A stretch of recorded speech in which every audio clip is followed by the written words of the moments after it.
Adiabatic process में work done निकालते हैं, है ना? तो वर्क डन की बेस इक्वेशन से शुरू करते हैं। ये होता था वर्क डन।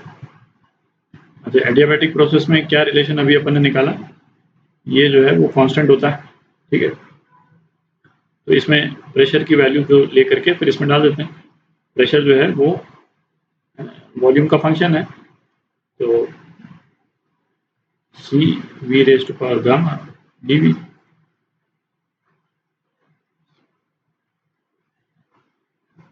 ठीक है, और ये कहाँ से, V1 से लेकर के V2 तक, ठीक है। तो इसको करते हैं इसको, तो ये कितना हो जाएगा, ये हो जाएगा आपका V raise to power minus gamma plus 1 upon minus gamma plus 1, V1 से V2, ठीक है। तो कितना हो गया, 1 C अपॉन 1 माइनस गामा और V2 raise to power minus gamma plus 1 minus V1 raise to power minus gamma plus 1, ठीक है। अब C को ऐसा करें, जैसे जब V2 से मल्टीप्लाई करें तो C की दो वैल्यूज अपन लिख सकते हैं। C जो है वो क्या है, P2 V2 raise to power gamma है और P1 V1 raise to power gamma है ना। तो जब यहाँ पे मल्टीप्लाई करें तो C की वैल्यू ये लिख देते हैं, और जब यहाँ मल्टीप्लाई करें तो C की ये वैल्यू लिख देते हैं, ठीक है। करते हैं इसको, तो P2 V2 raise to power gamma into V2 raise to power minus gamma plus 1, है ना, minus P1 V1 raise to power gamma into V1 raise to power minus gamma plus 1, ठीक है, bracket close, upon 1 minus gamma, ठीक है। तो ये क्या हो गया, वर्क डन जो है वो हो गया P2 V2 minus P1 V1 upon 1 minus gamma, ठीक है। अच्छा, गामा जो है वो 1 से बड़ा है, ठीक है। ये हो गया P1 V1 minus P2 V2 upon gamma minus 1। तो ये आपका रिलेशन हो गया। एडियाबैटिक प्रोसेस में वर्क डन का ये रिलेशन हो गया। क्या आ गया, वर्क डन हो गया P1 V1 minus P2 V2 upon gamma minus 1। अच्छा, P1 V1 को हम लिख सकते हैं NR T1 लिख सकते हैं, तो इसको NR T1 minus T2 upon ये गामा 1 नहीं है, गामा ही है, गामा माइनस 1, ठीक है। तो ये एक और रिलेशन हो गया, ये टेम्परेचर के टर्म्स में हो गया और ये प्रेशर वॉल्यूम के टर्म्स में हो गया, ठीक है।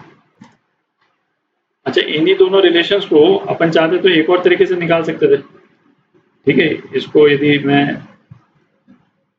सेकंड मेथड बोल दें तो भाई हीट ट्रांसफर तो जीरो ही है, ठीक है। तो हीट ट्रांसफर जीरो है, ये क्या होता था एडियाबैटिक प्रोसेस में, प्लस ये, ठीक है।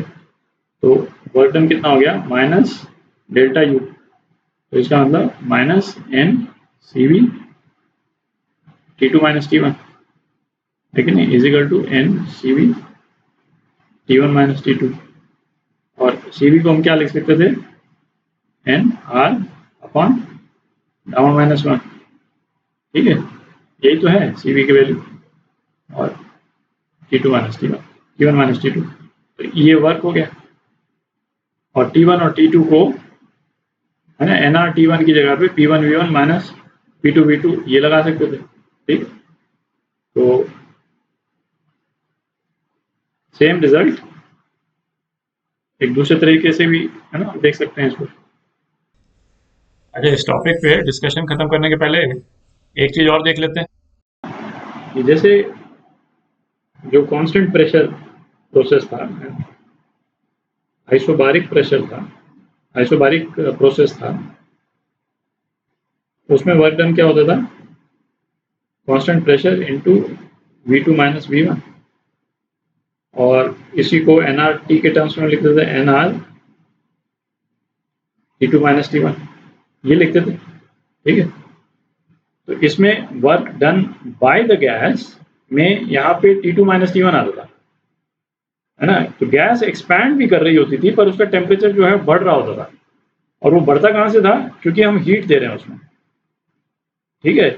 इसमें आप देखिएगा तो टेम्परेचर घट रहा है, तो वर्क डन जो है पॉजिटिव लाने के लिए हमको ये मतलब ये T1 यहाँ पे पहले आता है, यहाँ पे T2 माइनस T1 है और यहाँ पे T1 माइनस T2 है, और मतलब लॉजिक यही है कि चूंकि इंटरनल एनर्जी से ही वर्क हो रहा है तो फाइनल टेम्परेचर जो है वो घट रहा है, ठीक है। तो एडियाबैटिक प्रोसेस में यदि एक्सपेंशन हो रहा है तो फाइनल टेम्परेचर कम है, इंटरनल एनर्जी के कारण ही वर्क डन हो रहा है, तो T2 जो है वो T1 से कम होता है, तो T1 माइनस T2 करते हैं तो वर्क पॉजिटिव आता है। और यहाँ पे उल्टा है, यहाँ पे हीट के कारण एक्सपेंशन भी हो रहा है और T2 जो है वो T1 से ज़्यादा आइसोबारिक प्रोसेस है, ठीक है। ये मतलब नोट करने वाली चीज़ है।